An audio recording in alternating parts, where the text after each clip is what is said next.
The Annunaki, Nephilim and Fallen Angels are entities that are often discussed in various mythologies, religious texts, and even conspiracy theories.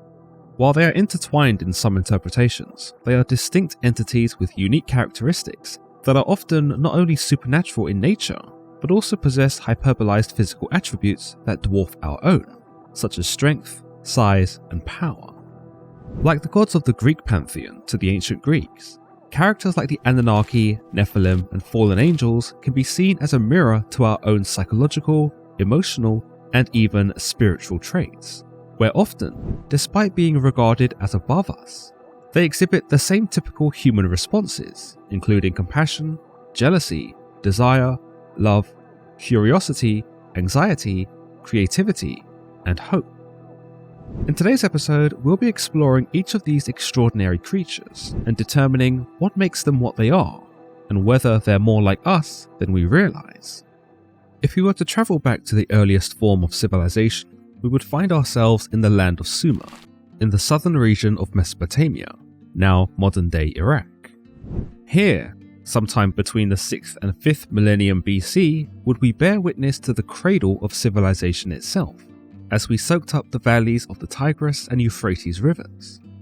Here we might find ancient farmers growing crops. We might find the use of the very first plough in agriculture, and we might even find some copies of the world's earliest texts. If we were to really immerse ourselves into this ancient culture, we might have even caught a glimpse of true power incarnate, the Anunnaki. The Anunnaki were a class of gods known to not only the civilization of Sumer, but to the empire of the Akkadians, Assyrians, and Babylonians. Here, these deities would be known by several important occupations, where they were fiercely worshipped, often individually, by specific cults in specific regions.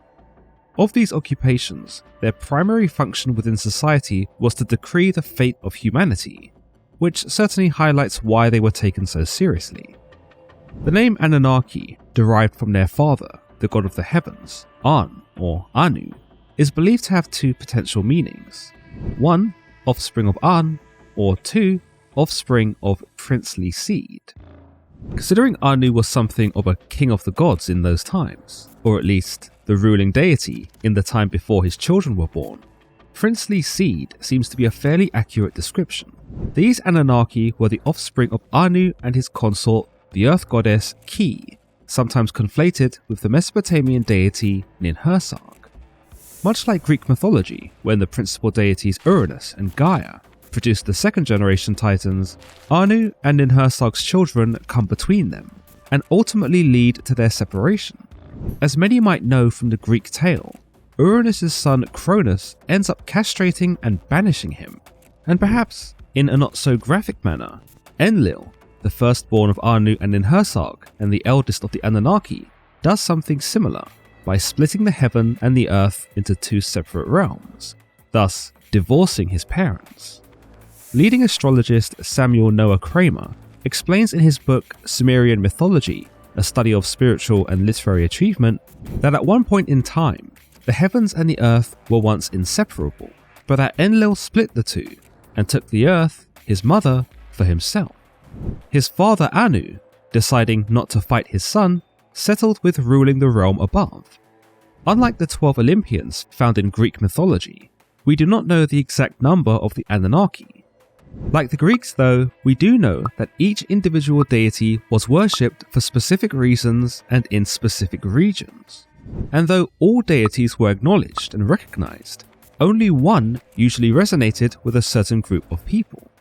It's likely that each deity in the Anunnaki had their own individual cult, and whilst Enlil sat atop of this hierarchy as sort of a king of the gods, the everyday Sumerian maintained his or her favourite. Of the Anunnaki that we do know, the most prominent and popular appear to be the likes of Anu and Ninhursag, the deities of the heaven and the earth as we've already established, Enlil, the principal deity of the Pantheon, Enki, the god of civilization and culture, Nana, the god of the moon, Utu, the god of the sun, and Inanna, the goddess of love, war, and fertility.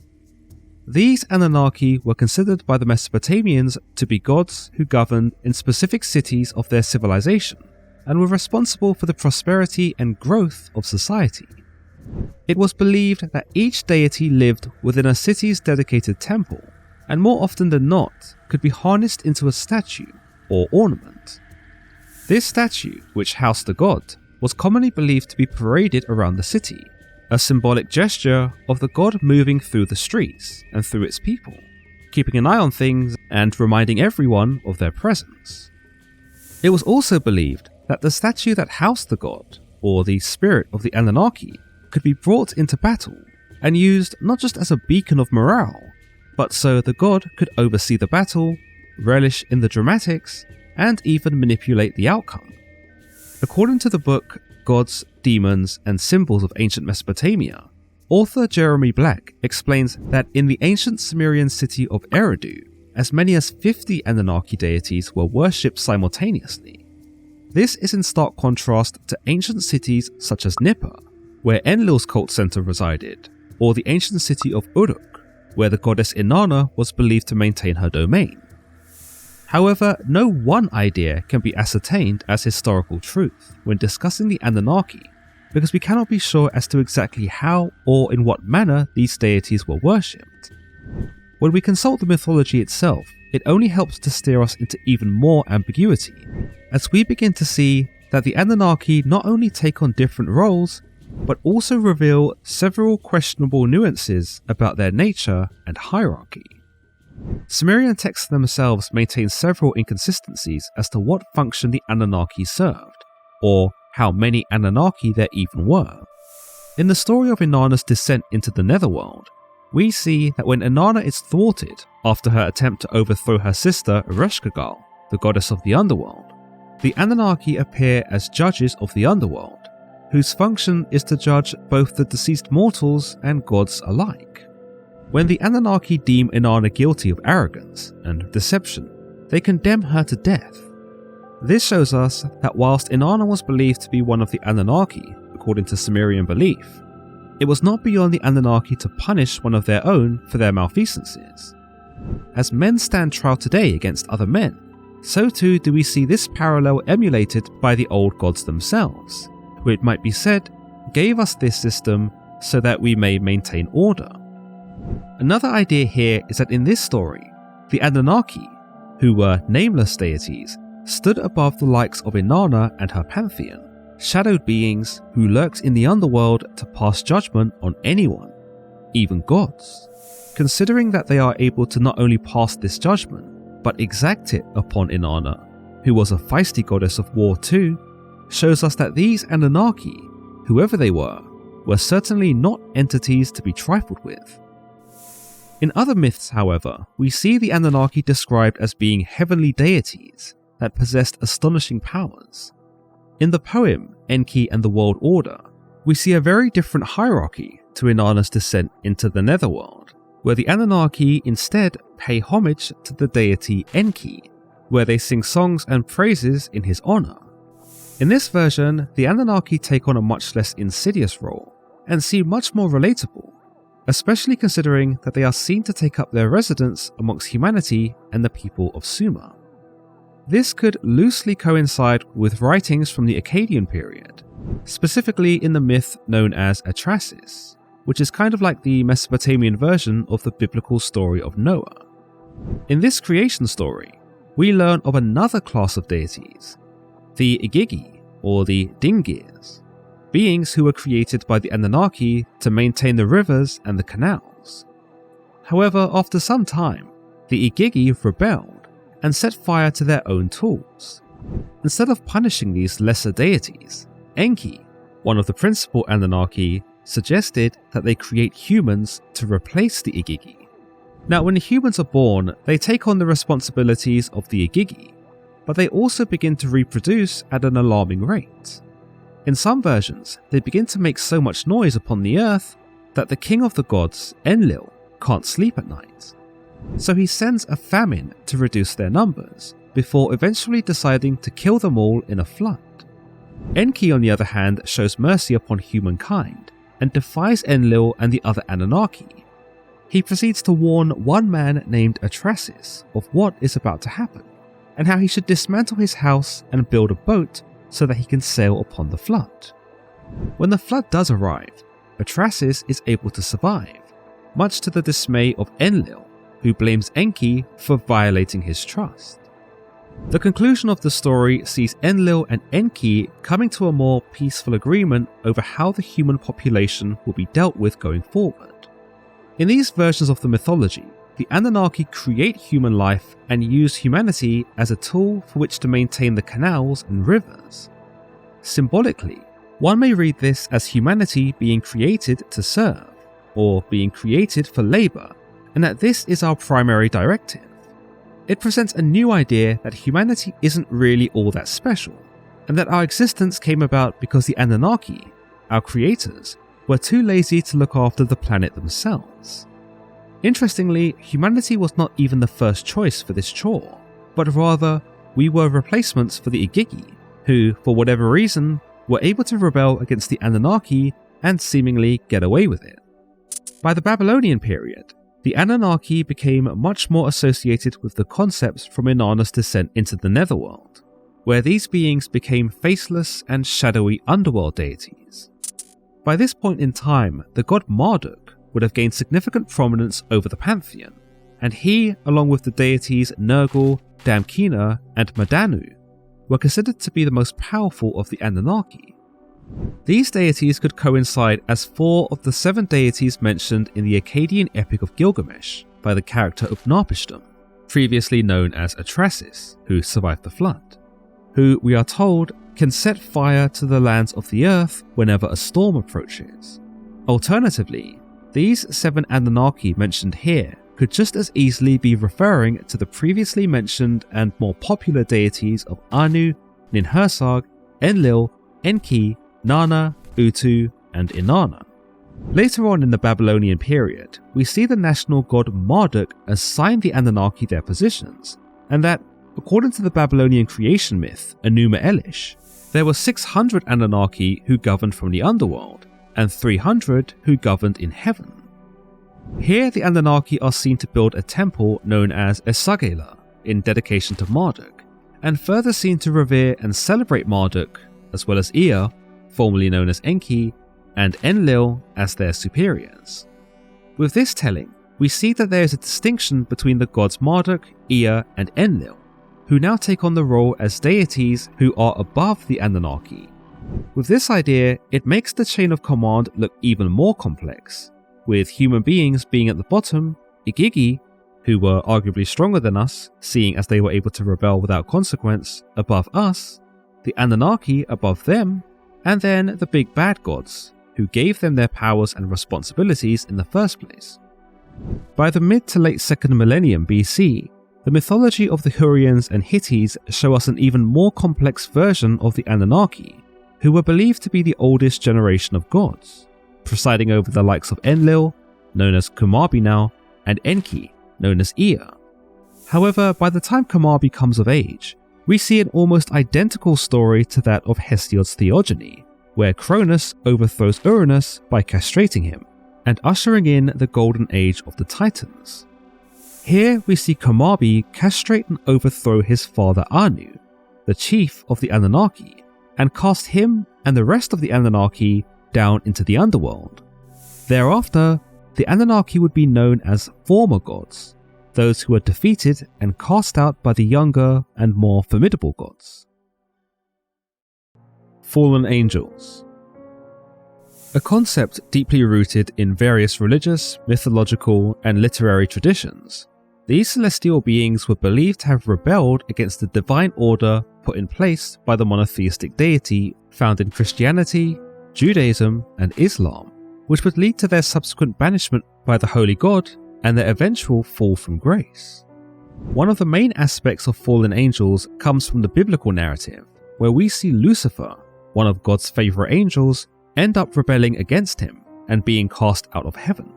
There, Lucifer, as well as some of the other angels he was able to recruit to his cause, fell from heaven and swapped their angelic personas for something far more sinister, Lucifer in this instance becoming Satan.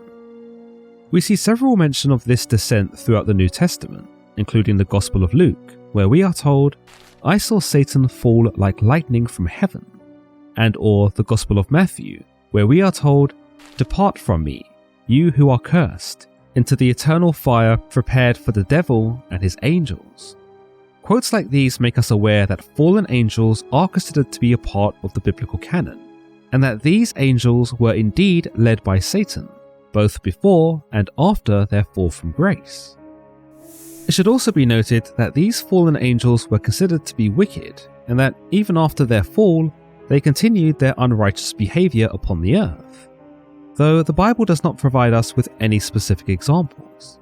What we are told is that these angels would and did pay for their transgressions, as we are told in Corinthians by Paul the Apostle, who tells us, "Do you not know that we will judge angels?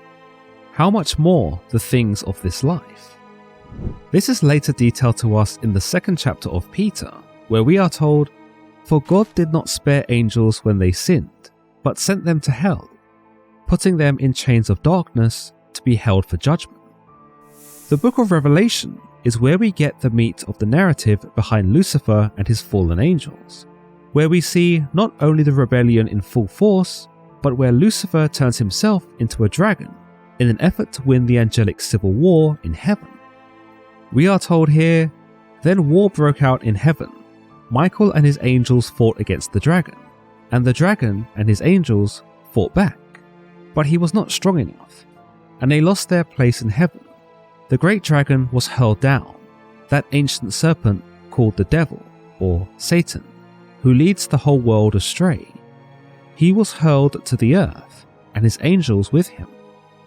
With this idea in mind, there have been some efforts by early Christian scholars, most notably with Lucifer's name change into Satan, to paint fallen angels as demons, or to explain that when these angels who followed Lucifer were defeated, they became demons upon the earth, for which Satan resumed his role as their leader.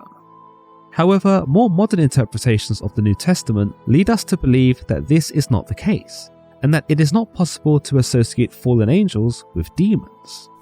Of course, if we consider apocryphal works, such as the Book of Enoch, which was more widely recognized amongst early Christians in the 3rd century, we see specific examples of the transgressions of fallen angels, as well as the fact that these angels operated outside of the influence of Lucifer or Satan, who ironically isn't even acknowledged here.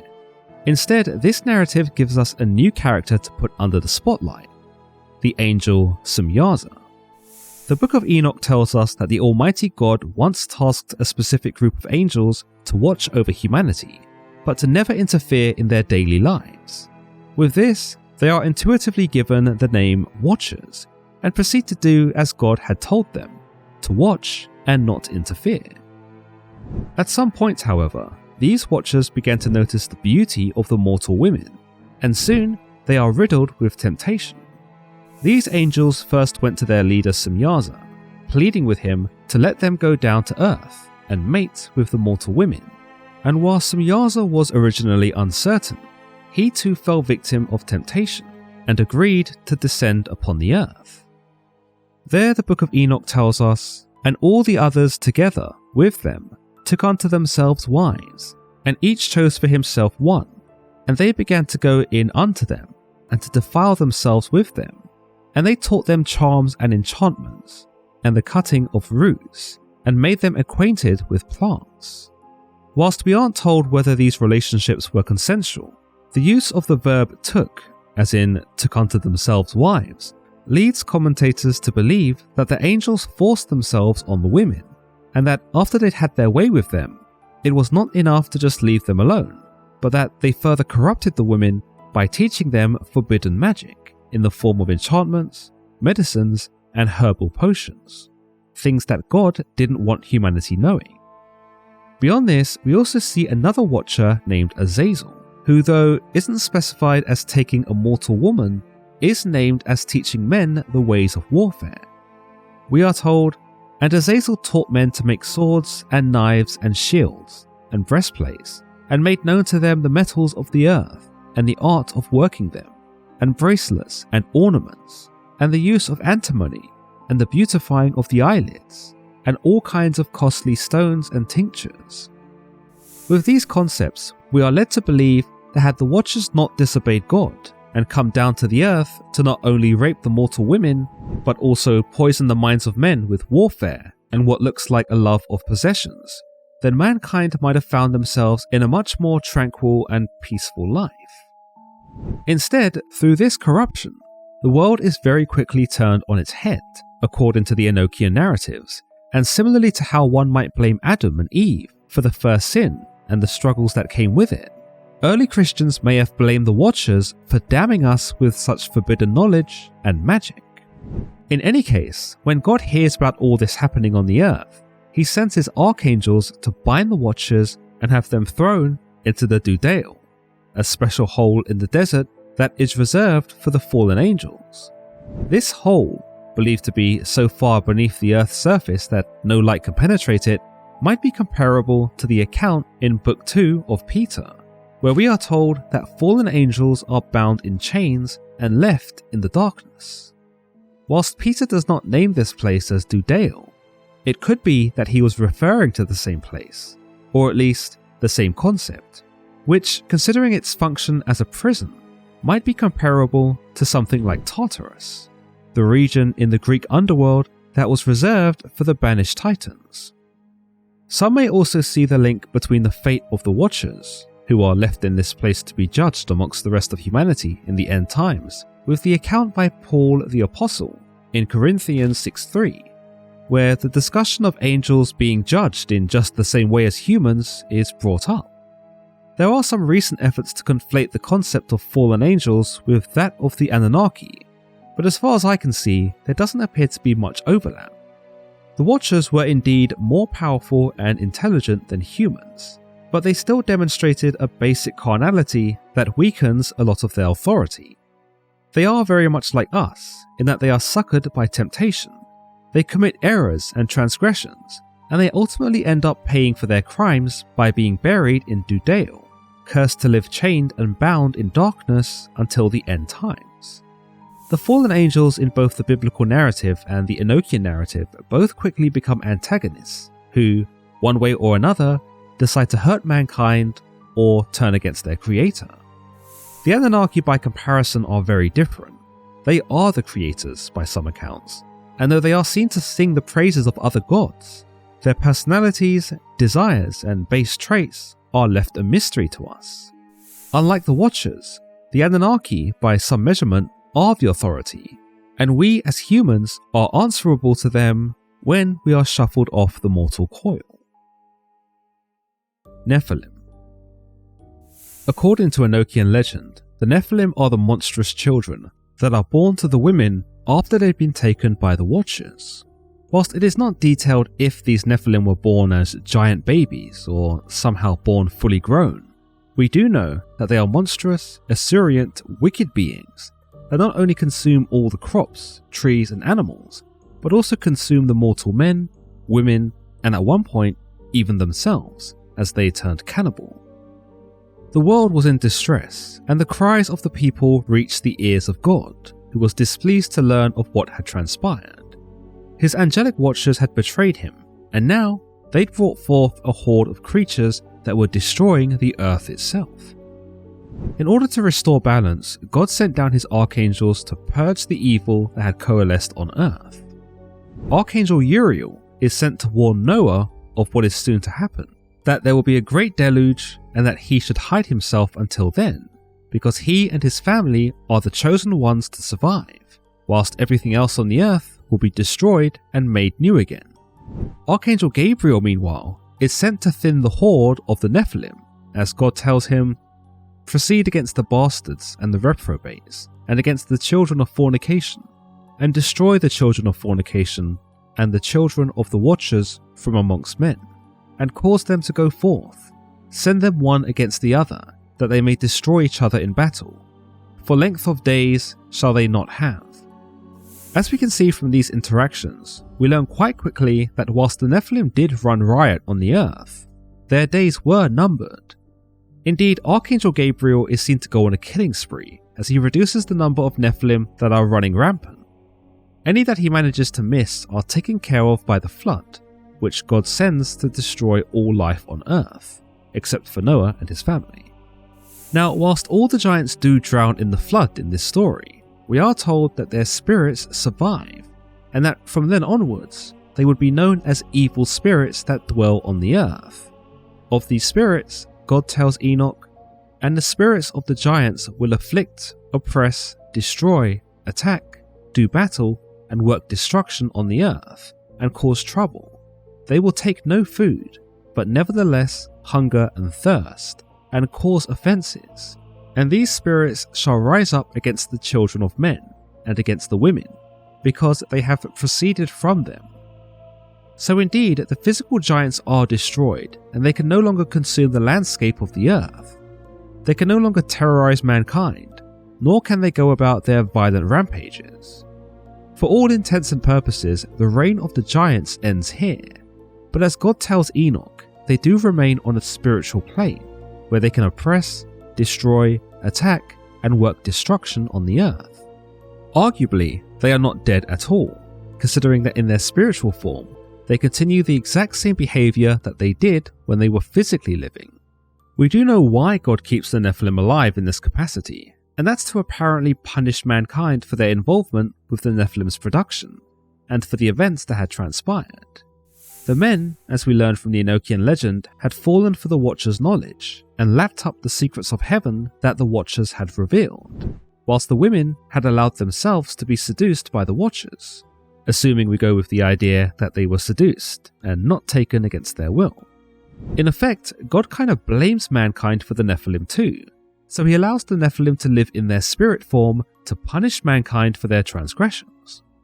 In the Bible, meanwhile, the Nephilim are acknowledged as having existed, as we are told in Genesis, the Nephilim were on the earth in those days, and also afterward. The sons of God went to the daughters of humans and had children by them. They were the heroes of old, men of renown. As we can see here, the Bible does not go into the detail that the Book of Enoch does with the Watchers, and just how the Nephilim were created unto the world. Indeed, we are told that the sons of God went to the daughters of humans and had children by them, and this is the closest we get to the suggestion that angels had impregnated women. When the flood does arrive in the next chapter, the Bible does not subscribe to the idea that the Nephilim continue to exist as evil spirits on the earth. Once the flood comes, it is implied that they, amongst every other creature that didn't make it onto the ark, were destroyed in totality. Several chapters later in Numbers, however, we are told that Moses sends several men to scout and explore Canaan. Now, the scouts do go out across Canaan and learn many things. They find fruit of the land, they find milk and honey, they research the people who live there, the Canaanites, and find them to be very powerful, who live in cities that are large and fortified. But there is one discovery they make in Canaan that they probably wish they hadn't. The Nephilim were seemingly amongst them. The scouts report to Moses, "We can't attack those people, they are stronger than we are," and they spread among the Israelites a bad report about the land they had explored. They said, "The land we explored devours those living in it. All the people we saw there are of great size. We saw the Nephilim there. The descendants of Anak come from the Nephilim. We seem like grasshoppers in our own eyes, and we look the same to them." Perhaps these aren't the same Nephilim from the days of Noah, but that these Nephilim were brand new, or at least more recent. If we are to assume that these more recent Nephilim were created the same way that the originals were, then it might be suggested that there were other fallen angels who had fallen into the same trap of temptation as the Watchers. One idea, however, is that this was a bad report, and that the scouts had lied to Moses so that he wouldn't ask them to go and fight the men of Canaan, who were much bigger, but maybe not quite the size of Nephilim. While the Annunaki, Nephilim, and Fallen Angels are distinct concepts, they are sometimes interconnected in alternative interpretations. Some theories suggest that the Anunnaki were a group of fallen angels who influenced human civilization and gave rise to the Nephilim through their interactions with humanity. However, it's crucial to note that these connections are speculative and not universally accepted within mainstream religious or scholarly circles. In summary, the Anunnaki, Nephilim, and Fallen Angels are entities with distinct origins and roles in various mythologies and religious traditions. The Anunnaki are associated with Sumerian mythology, the Nephilim with biblical narratives, and the fallen angels with entities who've rebelled against God. While these concepts do share some thematic connections, their detailed interpretations vary widely, and their existence is often subject to personal belief and speculation. As always guys, if you've enjoyed today's episode, then don't forget to leave this video a like, and don't forget to subscribe for more content just like this. Until next time.